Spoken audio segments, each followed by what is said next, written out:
you need to understand critical path. And your critical path is anything that impacts the finish date of your project. And anything that you can grab out of the critical path condenses your schedule. Time is money, so you want to compress that time as much as possible, and you have to look at your critical path.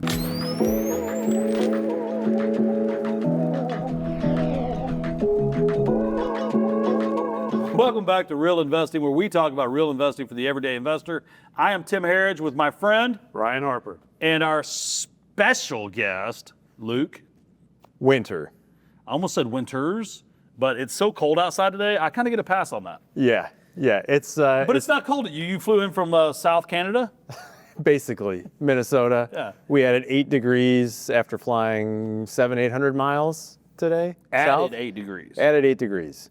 So it was like 2 degrees when you left your house today? Basically. What was the wind chill? I don't even look. It gets to a certain point and I just check out. Cold is cold.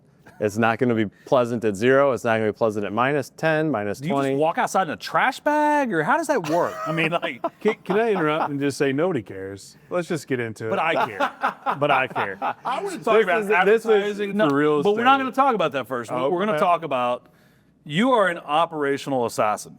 Ooh. You have run some companies, I don't know what all I'm allowed to say, but lots of rehabs a year across broad geographies. Biggest lesson you've learned in flipping houses in your career? Biggest lesson. Give me a little bit more context on that, because I feel like... Regarding project management. Project management, okay, good one. So here's a phrase that I think a lot of people don't understand or don't apply the right level of discipline to. For project management, you need to understand critical path. And your critical path is anything that impacts the finish date of your project. And that can be anything. That could be you doing a walkthrough the day after you buy it. Does it take a day to do that? That impacts your critical path, because you're not gonna finish the project for another day. And anything that you can grab out of the critical path condenses your schedule. And time is money, especially when you're rehabbing houses. And trying to scale up your operation too, because you usually have a lot of cash in it. So you want to compress that time as much as possible, and you have to look at your critical path. And we can get into like, what is critical path? There's a whole lot of terms around that will help people like pick and choose, like, well, what do you work on first? So when you say critical path and you say that walkthrough, are you suggesting that you take that out of the path, or are you saying, hey, if you have to do it, but it extends it, maybe do multiple things? Like what are you saying on that critical path? Because like a walkthrough sounds like something you should do. If you could do it before you buy the house and the clock starts ticking, do it then. If you can do it on the day of closing versus the day after closing, what he's saying is you now finish the renovation a day earlier. Okay. Correct. So anything you can do to compress that critical path, which means multiple trades working on the job site at the same time. So you don't have the painter and then the flooring guy coming in, because there's always going to be a couple day buffer of like, well, I got to finish up this job. I got to do this, right? There's a lot of time lost in the handoffs between trades, between activities. So if you can compress that or overlap that or remove it altogether, you're going to shorten that timeline of your total project. So one of the things he said that I think at Ternus we're always trying to help our customers avoid is getting real estate rich and cash poor. So what he talked about, time is money, and like, because obviously you owe me every month, like, you know, that bill accrues every day. And what happens is people often will say, well, I make X number of dollars flipping houses per unit, and I make Y number of dollars wholesaling. My volume's down. In order to maintain my revenue, I'm going to need to flip more houses. And it is a good conclusion, but they miss the cash conversion cycle planning portion of it, and they don't compound effect the increased inventory and the cash outlay. So said another way, if the average house has 20K of out-of-pocket expense and your business is used to having one at a time, then you're used to basically having 20,000 of your asset base missing. If you go to having 5 at a time, your business now has $100,000 missing at a time. And it's just, if you have the money, great. But oftentimes people don't plan for that. They're like, I'm going to start. And what he's saying is if you can go from a 45 average day, I call it TTL, time to list, right? So like from the time that you close on the property to the time it's listed for sale or rent. If you go from 45 to 42 times 10 units, I mean, you just saved 80 days worth of interest carry, and at an average of, $200 a day. I mean, it's just real money. But I think even more than just that, I think thinking in terms of that for pretty much any business, like you're talking about being an operational assassin, like even for what we do, it's like, oh, yeah, let me be honest, like there's steps that we do in our day-to-day business that because we do it linear, please, let me say the word. Linearly. Thank you. I got you. In a straight line. Thank you. There we go. But it's like there's things that we do here that we could have done here, or we don't have to do. You literally can do it like that, and then that would dramatically increase our workflow and speed. Well, great example is you loaded the vehicle for this off-site shoot yesterday. Yeah. Instead of bringing your staff in early this morning to get loaded up, and then you would have incurred 2x the labor today. Right. I would imagine, I know you're coming back to shoot on Friday, some things. I would imagine if you pack out properly, there's some things you could skip unloading. Well, because we were going to have a shoot on Monday that I was like, hey, whatever we don't need in the studio on Friday, Saturday, just leave in the car. So we were going to, so I guess that is kind of the same conversation. I'll give you a very common example that I hear with rehabbers. They'll typically walk through the house, come up with a rough scope of work, usually to submit it to a lender. They buy the house and then they go walk through it and come up with the real scope of work. Right? Yeah. Right? And they go, well, I probably missed some stuff. But I tell you, nobody is moving more stuff out of that house than what they're absolutely needing in life, which is like a suitcase. You're buying these houses for cash, they're leaving everything behind. You're not going to be surprised on what they took out of the house or what you saw the second time around. When you walk through it the first time before you even own it, come up with your rehab scope of work right then and there. And that's usually 2 to 3 weeks or more before you've actually bought the house. That's going to help you with your budget. Your lender's going to trust you more. You're going to know exactly what your budget's going to be, and you can start lining up trades. So if you know what the heck you're going to do, as soon as closing happens, you're busting down that door to go execute your scope. Because a lot of times investors, they're getting bids after closing. Right? I mean, they start getting the HVAC guy, the flooring guy, even the demo guy or gal over there, and it's like, I mean, hey, if you are going to do your walkthrough on day one, but you need a demo crew there, have them there for the walkthrough, right? Like, get them started and do your walkthrough while they're started, or a trash out crew or whatever. The local guy that he had a list like every day, and it's like 20 new properties. It's not Randy or something like that. You know what I'm talking about? He's been doing it forever. Anyway, I can't remember this guy's name, but there was a house I went to 15 years ago. I think it was with you, and or it might have been after. But it was an open house, which meant there was 50 wholesalers there, and you're like, I'm not getting Randy this Quay. one. Randy Quay, thank you. Anyway, You said open house. yeah, so he was the only guy that walked that property with a tape measure and notes, and he ran that house no matter the same way he would do every house, where everybody else is like, this is a waste of time. And I bring that up only because if you just spend the time ahead of time and not just run through the house like you normally would, like I'm not getting this, then you don't have to go back. Correct. To spend the 30 minutes then to overdo it, even if you know you're not going to get it, but stick to the process. You're already there. You already committed drive time. Right. I mean, most of the time it's a few hours or half a day. Just come up with the plan. It's 15 more minutes of your time to actually make a decision What's about funny it. about the light bulb moment about this conversation is it's so simple and it's so obvious, yet it's not. Correct. Because again, like the drive time, your time on site, yeah, it's 30 minutes, it's a hassle. Or what if that half a day in the future you have to do it? Mm-hmm. So I think that, I wish I would have known that a year ago. Yeah, So the half a day also is on your own dime too. So you're paying interest when you're taking the other half a day to go do it again. Mm-hmm. And I promise you it's more than half a day too in your critical path timeline, because nobody is coming in right behind you to go do a clean out, to come start painting, to come start putting in a flooring. Nobody's coming in right behind you because you haven't made up your mind yet. After you make up your mind, then you're making the calls, and who's going to be like right around the corner ready to jump on that house? Like, not a lot of contractors are going to be jumping on it right away. Like, oh, I'll come by tomorrow. Not the good I'll ones. come by on Wednesday. So what other things would you recommend people do even before they have a contract? Because it sounds like that's something you do before you would make an offer. And I understand how ridiculous or much of a hassle or how much work would go into that. But if it saves you down the line, that's huge. But what are some other things you could do before you have a contract or before you even close? Yeah, the biggest thing is come up with your scope of work if you're going to rehab it.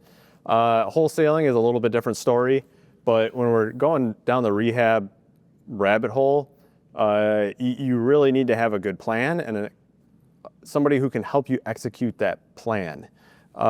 Days turn into weeks very, very quickly, and that's just expensive. It's your margin. So if you look at how much time and attention people put into negotiating the best deal, oh, I got this for 195 grand, and then they waste a month in the rehab process, you might as well have paid $1, $2, $3, $4, $5,000 more. If you can execute it fast, that's your other leg up too, is you can actually afford to pay more than the guy that drags his feet on the rehab. Mathematically, it's the same cost. It's the same. I mean, yeah. It's coming out of If your the pocket. seller, you don't know that. You just know you're getting more money. No, we're talking about so often you'll see someone wait 2 weeks to save like $1,000 on a plumbing bill. Right. And you're just kind of laughing because it's like, but your per diems $200 a day, so you just burn $2,800 to save $1,000, and they don't do that math, right? Yes. Right, but from a competitive edge, if he knows Tim Harris is going to take 90 days and he can do it in 75 days, he can overbid on, if you're bidding 100,000, he can say, well, I'll give you 105,000, and he'll make the same return that you would make. Right. It's a competitive advantage. Yeah. So let's go further up the funnel for real estate investors, because we talked about the cash conversion cycle of protracted rehabs. Your background is really kind of a chief operating officer, integrator type person for a house flipping operation. What are some ways people can they can manage their cash flow and their lead generation campaigns in order to generate the right leads at the right time in order to keep stable deal flow? That is the $1 million question. Stable deal flow is difficult to come by, and a lot of people won't commit the capital necessary to marketing to get the result that they want. Everybody wants stable deal flow. Give me X number of deals every month. Give me 5 every month, and I'll be the happiest guy on earth. Contract a week, 52 deals a year. Yeah. Perfect. You get 3 one week, and then you go 2 weeks and you have 0, and then you get 3 that next week, and it's like, holy It doesn't smokes, matter what's because they all going on? close on the last day of the month anyway. Yeah, so let's back up a little bit though. So most organizations are cash constrained. That is why they can't grow to the level that they want to get to. So similar to the critical path conversation, have a plan. Have a cash flow plan. And most people don't. Most people look at the bank account and they go, okay, I think I've got runway for these deals for this amount of time. I'm going to add a marketing channel. And then, because I get a lot of those phone calls, I'm on the marketing side. They go, the sky's the limit. If this is a good marketing channel, I'll spend whatever I need to spend, And I go, okay, sounds good. How's 50 grand a month sound? Well, no, I couldn't quite do that yet. We got to scale up to that. It's like, well, why? Well, we're cash constrained. It's the root of all scaling problems in real estate is cash. But you got to have a plan, and you have to have a written plan. Most good accountants will help you with that plan, but almost nobody puts a good plan together. So your cash out has to be a part of that plan. Obviously, the cash you have in the bank is a great resource, but that already might be committed. So have a cash in and a cash out. It's not your P&L. I promise you, it is not your P&L. Cash in and cash out. Cash flow calendar. Yes, by month, right? You don't have to get 2 grand on it. If you're a smaller shop, maybe quarterly makes sense, but like if you're a big operation, you got to be doing that monthly. I think to your point also about marketing specifically, too many people see marketing as a luxury versus, hey, this has to be a well thought out strategy and necessity for your business. And especially in real estate, it's like, well, I'll just drive for dollars or all this and that. It's like, if you don't have a well-defined plan and actually have a budget for that, you're never going to grow to where you could. I think, was it Henry Ford that said the man that stops advertising to save money is like the man that stops breathing to save energy? Something like that. I like the quote. I'm taking that one. It's some quote, or breathing, stops breathing to save air, or something like that. It's There's like, nothing more true in flipping and wholesaling. I mean, Yeah. how many people are selling a distressed house in their life twice? I mean, that's usually a one and in done. rural East Texas, it seems to be seems to run in the family. Maybe you're lucky to get a referral or two. Everybody's got a story about how it happens, but it is not the rule in this industry. Right. It is not the rule in flipping and wholesaling. It's usually one and done. A lot of people don't go around bragging about, oh my God, I mean, my mom had this house that had roaches and foundation problems, and this Tim guy really ripped me off, so call him. It's just, referrals are great, but it's just not common. Yeah, you're starting every month from zero, and your marketing is what feeds the funnel. And so you have to do continuous marketing in order to have the continuous deal flow. So Tim labeled you as an operational assassin. I love that. I love that as well. He's got the reputation with people I know, and I started there because although his core business now isn't his past business, I'm just a firm believer, just like Ternus is found, it's the investor's lender, but it's owned by people that know how to do deals, right? And I just think it's important that your vendors really understand your business. Well, I think also, we've talked about it many times on this podcast where it's like, when you're starting out, the beauty of the real estate world, the real estate business, is anybody can do it. If you work your tail off, you can be successful. You don't have to be smart. You don't have to be a white dude. You could just have to work your butt off and you can do it. That said, if you want to grow and to be able to be a part of the boardroom or to have a business, you actually have to run it like a business. Part of that business is having operations. And like even in my business in media, like we scaled up to about 20 employees and quickly realized, because I was that guy that's like, oh, I've got money in the bank account, cool. And then you realize like that's not actual money, that's just what's in there. And eventually you have a come to Jesus moment and you're like, oh, this sucks. Right.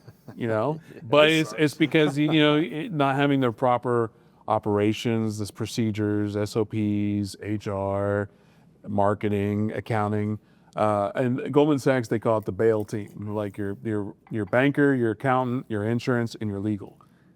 Bail. But I was like, but again, until you learn those things, or it's like we're talking about the critical path. Until you actually are presented with that information, it's just foreign.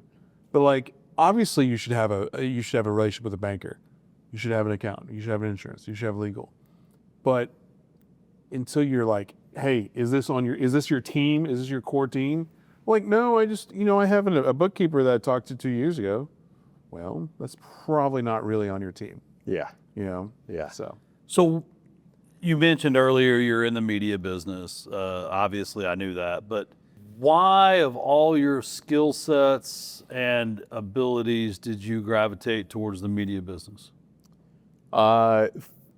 First and foremost, I like real estate investors. I like these groups that we're a part of.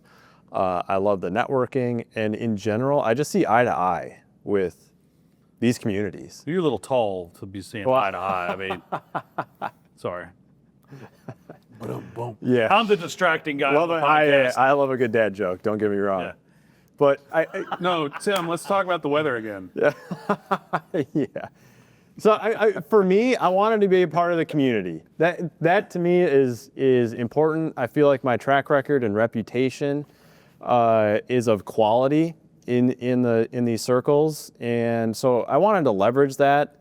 But for me, I also want to have an impact on people's businesses, and for me to have the greatest impact, it was using a unique skill set and relationships that I have, and that's bringing TV marketing to flippers and wholesalers. So a lot of people think it's too expensive, it's complicated, and we're just blowing that out of the water. It's not as expensive as what people think it is, and we make it super simple. Within 4 to 6 weeks, you got ads airing and you've got people calling you on the phone saying, buy my house. So it's a pretty straightforward process, and we're doing it the best. There's not a lot of competitors out there, and I built an agency that I dreamed of having when I was flipping houses. And I know that's a lot of your inspiration for the grassroots nature of how you do lending. And that's how I built my ad agency. It's like, this is exactly what I would have wanted. Yeah. I would have wanted this, I would have wanted this, and I would have wanted this. I want good data. I want a streamlined billing process. I want transparent pricing. I want a good strategy. I want a guy that's been there and done it and kind of seen the world and can provide. Don't bullshit me. Yeah, be straight up. And somebody who's been in my shoes and can maybe be a shoulder to lean on if you need a relationship, if you need a lender, if you need a guy for this. So for me, that's how I can add the most value to people. And if you add value, revenue and opportunities come. So that was a pretty straightforward decision for me. I'd never want to be in the media business. Harper Belmont, where we do TV and advertising for real estate. I don't know how y'all do it. Literally, I don't know how y'all do it because I can't stand the stupid questions. Well, we're in different fields though, but like one thing that is stupid questions is like podcasting. Podcasting is one of my favorite topics because people are like, oh, it's oversaturated. There's so many people. Everybody does it. There's this joke of, I'll just start a podcast. And if you look at the stats behind it, it's not as crazy as what people think it is. Because, and I'll just go run through it, and I'll use 2023 numbers just because that's off the top of my head. And 5 million podcasts. Yeah, sounds about right. But only about 350,000 posted in one episode in 2023. So you went from 5 million to 350. And then only about 20% of that posted more than 5 episodes. Mm-hmm. And then it even shrinks further if you post more than 20. So it's like, wait a minute. So why is it everybody thinks that there's all these episodes? It's because everybody tries to do a podcast and then they realize, oh, it's a lot of work, it's a lot of money, and I don't want to do it anymore. Yep. And that's the whole point of it. And it's just like breaking through that informational barrier. It takes time, it takes effort. Yeah. You know, Yeah. I'm sure you have similar conversations. Yeah. The ones that persevere will be successful. Yeah. And I'm sure you've seen that as well. And a lot of people that I work with, new clients, will come on board and they'll say, well, I've got, one guy who's doing TV advertising. It's like, where else do you have an opportunity to go have one competitor? One. You go type in sell my house fast for cash into Google. How many people pop up? I mean, it's going to be dozens, like endless. The barrier for entry is very low. So you should be very thankful to have at least one media outlet where you've got one competitor, and that's it. And that's going to be you and him. If you guys can both stand the test of time and commit to being successful through that outlet, similar to sticking it out with a podcast. Are you going to have 1 million listeners on day one? No, but maybe by day 1,000. Well, let me say, because I'm not an idiot, and I see the game people play in this podcast world, and they spend a lot of money to pump up their downloads and then try to get sponsorships. And I've told Ryan this 100 times. I don't care about the metrics. I know I'm putting quality content out on our YouTube channel. A lot of them get watched 100 or 200 times. We've got daily content going out that is helpful for the community. It keeps us relevant. It keeps us active. But for me, I can't tell you how many people I do business with that say, I love your videos. I love your content. I keep it up, that kind of thing. And so all the noise of going viral, or like my most viral TikTok had 2 million views. And it's a video where I'm making fun of contractors. Because like literally I had a Ring camera on one, and as soon as the boss drives away, 2 of the contractors come and lay down on the porch and go to sleep. And then the boss pulls back up, and like somebody comes and runs and wakes them up, and they all get up and start working. And it was funny. And so like people watch it, and you know, all the people from California are like, oh, it's OSHA, it's got to be hot there. People deserve a nap, you know, that kind of shit. I'm like, no, lady. The boss drove off, they took a nap, boss got back, they got up, he paid them to sleep. But the point is, I got no business from that. I would rather, we talk about this all the time, I would rather talk to 100 people that half of them want to do business with me than 1 million people that one person wants to do business. So I love this conversation because it's like, say you're raising $200 million capital, and you're like, and you pay $200,000 to make this epic branding film, and 18 people see it. But out of that 18 people, guess what? You were able to raise $200 million capital. Do you care only 18 people saw it? The answer is you shouldn't. Yeah, what are my Nielsen numbers? Right. So, and then another aspect of it, we did a video for a former client, a real good friend of yours, and got 100 million views across multiple platforms. Got them on Dr. Phil's show. I also did another video with this random dude at a random podcast, 18 views, not 1,800, 18. Dr. Phil, producer, reached out for that guy too. My point is, What kind of content are you producing? well, that guy was the 18 views. That was it was an interview at a Young Republicans convention, and it was What was the other one? I don't want to say on camera. Uh-huh. It's very viral. You love the dude, or they love you, and I got to find out now. it's easy. It'll be in the comments. But anyway, but my point to that is like you don't know who's watching the videos, you know, and it's like our business is very anecdotal. His is a little bit more empirical because if you spend $100,000, you better be getting $100,001 back in return. Ours is you spend 5, 10, 20 grand producing stuff, and you have this organic long tail. And it's still or the anecdotal aspect of like your friends, your business partners, they like, hey, I love what you see, what you're doing. But there's also that authority side, because like if us sitting here, we are forever tied with Luke. Luke is forever tied with us. Somebody Googles Luke, maybe you show up. Somebody Googles you, maybe you show up. So there's that authority aspect of it, and that's the beauty of this, of what we're doing here. And until people can figure that out, I mean, I hope they don't figure it out, and I hope the people that do understand the value. Well, what I know is from my time at Home Investors and just talking to people, the TV does reinforce the other advertising mechanisms, right? And that's the other thing is demographics. Having bought thousands of houses, demographics play a large role in who you sell to, because ultimately you're selling, whether you're buying, we call it buying, but you're really selling to someone in a living room in the old school way, right? And there's a certain demographic that buys from you.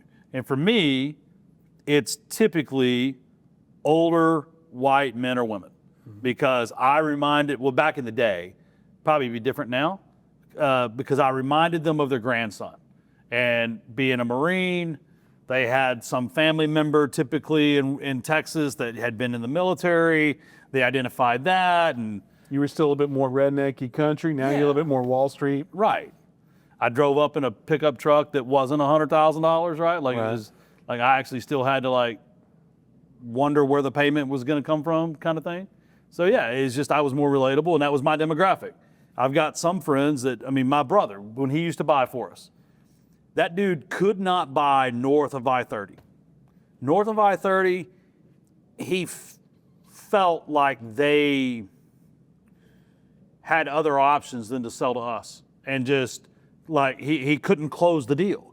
South of I-30, he believed in our offer and felt like he was doing a good service to the people. So he would sell it hard and win, right? And so I think that's the nice thing about TV is you really can, like with daytime talk shows and Dr. Phil, you Yep. can dial your audience in and deliver directly to them where they're at. Exactly. There's one exactly. thing you said just then that I don't know if it's relevant for this conversation, but I would love to spend some time to dig into: believing in your offer. Oh yeah, it's huge. Because if you can't believe in your, because like I've struggled with this in my business. Because like when I first started, like I was like trying to sell a product that I believed in. I knew it would work, but I didn't know if it was priced right.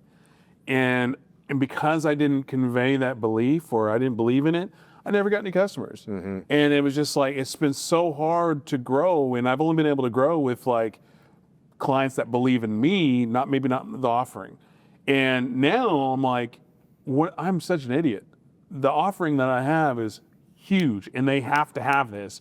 And now the people I'm surrounding myself is like, oh, okay, this is a little bit different game. So I would love to hear y'all's thoughts on the believing of your offer. Yeah, no, I think it's very important, and I've heard it simplified that you basically need to believe and sell 3 components. First, yourself. Should somebody trust you? Do they believe in you? The company or organization, what you stand for, what are their beliefs? And third, the service, the product that you're offering. And to go into detail on all of those is very important, and it's going to help emphasize your sales process. And you can start to see too, like, well, if I don't believe in myself, but like I know this is the world's best truck, and I'm trying to sell this truck, but like, this guy can help you sign the paperwork. It's not going to happen. Or vice versa, if you don't understand the product very well or don't believe in the company, it's going to fall apart. So I think having those 3 as the focus for when you're talking to people and trying to close is a bad word. I just try and help people and offer them value, but ultimately you do need contracts signed, service agreements to sign. You do have to reach a hurdle point. You overcome a lot of resistance, and I think those 3 components really help you out. Yeah, I would definitely love to connect with you offline, just because like we're in similar worlds. Yeah. But just because it's like, there's things that you do that I think, oh, I could probably integrate in that. Maybe we could partner on something, right? Yeah, absolutely. I mean, we try and pull it off in a 30-second ad. Why should you trust the person? What's the business? What do you stand for? What are you going to do for me personally? And then how do I get a hold of you? So we would try and pull all that right into 30 seconds. Like legal world is a disaster when it comes to creative. You know, we've been in our company, we've been tweaking with some ways to do that, but like now on the paid side. So maybe we can like work together on that. Yeah. So now the election's over. TV. Which election, Tim? I heard there was one last year. I didn't vote. Is TV and the economy's doing bad, and then Dallas Neiman Marcus is shutting down, and like all these like not a whole lot of good economic news. Is TV affordable right now? Is it a good time to be in TV? What's that like? Yeah, I always think it's a good time because not only can you drive seller leads, but it helps build your brand authority across the community. And there's a lot of second order effects of that if you're trying to raise capital. What is second order effects on that? Like that sounds like a Star Wars thing. So, sure. So people pay money to get money back. They want to buy houses, right? They want leads. That's the main primary value add of TV. The secondary value adds are going to be people see your face on TV. They're going to trust you. It's funny. People think that the stations, let's just say Fox, screens your business before they air your ad. And honestly, as long as your message isn't offensive and your money is green, your ad's going out the door. But watching it as a consumer, you're thinking, oh, wow, this is Tim's business up here. Like, he must be a trustworthy guy. If Fox puts him out there, we're good to go. And that goes all the way to your insurance brokers, your bankers, real estate agents. Like, picture cold calling in your community. You're like, hey, this is Luke Winter. I'm not sure if you saw me on TV, but I buy houses. Would love an opportunity to sit down and talk to you, see if you have any off-market properties or pocket listings. That's going to be a lot easier conversation than if you weren't on TV or they didn't recognize the name or the face or the business. So what's it cost for me to get DFW investors on TV in Dallas-Fort Worth? Dallas is a big market. Yes. So I would recommend most smaller markets, we're going to start with a monthly budget. Now, plan for 3 to 6 months of runway. A monthly budget. Never do any marketing you're not committed to for 6 months. Yes. Yes. Small markets around $5,000 will get you a good volume of ads and you'll be relevant. A larger market like Dallas, 10,000 will be a better starting point. If you Would it work? twist my arm, could we do 9,000? Yeah, sure. Would 10 work? Yeah. Does that include you? I have nominal management fees. It's on top of the 10. Yeah. Okay, good. Nominal. No, and I ask because this is, so I'm 46, and all of my people I went to high school with, and most of the people I know are, obviously 46, which means their parents are in their mid to late 60s, some of them 70s, right? And I've been noticing the number of referrals I get of specifically like a Facebook message I'll get from someone I went to high school with. Hey, my grandmother passed away. Hey, my grandfather passed away. Hey, we had to move my mom into a home, and I was just thinking as you were talking about the second order, I was thinking, man, this sounds so awful. Like that'd be 150 grand a year. It's the way I look at it. Yeah. Do you think you'll get 150 grand back in deals? No, I would. Yes. I mean, right? I mean, Absolutely. It's just, in hearing you talk, like I'm literally, even though I keep saying I've shut down my wholesale business, my real estate business, but my wife loves to flip houses. Like she just loves to flip houses. And we are still growing our rental portfolio. So that would be fun. That'd be a heck of a lot of fun. And I could be popular again. I used to be popular. I'm just kidding. You'd be more popular. Yeah, right? It's maybe a good kickstart to the presidential campaign if you ever want to. You could not, there's no amount of money that would ever get me in politics. I don't know. I've got way too many skeletons in the closet. That would be the shortest lived campaign ever. Yeah. So yeah, it's Well, the thing is, like, because a buddy of mine's like, I've always seen you as being more of a political figure, because like your skill set is very like people. Like I just see you as like my buddy Tyler. He's like, I just see you. I think you could be in politics. I'm thinking, I don't know if my if I can't get past a credit report, I don't know if I could pass a a political scandal report. So, all right, so you're in media mainly, TV mainly for real estate investors. You're going to expand into home services. What does the rest of 2025 look for you? Yeah, so we're doing, I'm glad you brought that up. We're doing a soft launch for other home services businesses. It's an identical model. You want to meet a homeowner. Most of these guys are doing belly-to-belly sales for roofing, siding, windows, HVAC, electrical, plumbing work anyway, just like we would be doing to go buy a house. It's a lot of times the same demographic, older people with maybe some money. We're looking for distressed homeowners, but it's going to land on a very similar set of eyeballs. So the model works well, very scalable. So with the right operator behind those businesses, it can be the gasoline to those fires for sure. So we're doing a soft launch on that. 2025, I got to hire some help likely. I've got a couple all-star media buyers and me, but we will get to a point where I need account managers and looking forward to the point where I can grow a team and build that culture. I'm building this business for the long haul, like the absolute long haul. So it's about relationships, doing good business, and doing everything I can to keep my clients happy and to keep them profitable. So that's what it looks like right now. So whether we grow fast and double this year, that'd be great, or grow slow. I'm in it for the long ride and just want to enjoy it. Anything else you want to say? No, I'm good. Well, I really enjoyed sharing a room with you at the last boardroom in San Diego. Likewise, Tim. And Likewise. it's really cool to have you in this group. And thanks for stopping by. Yeah, thanks for having me. All right, bud. Thank you. Yeah, it's a good region. All right. Oh, you can shake? Yeah. That's it for this week. We'll see you next week.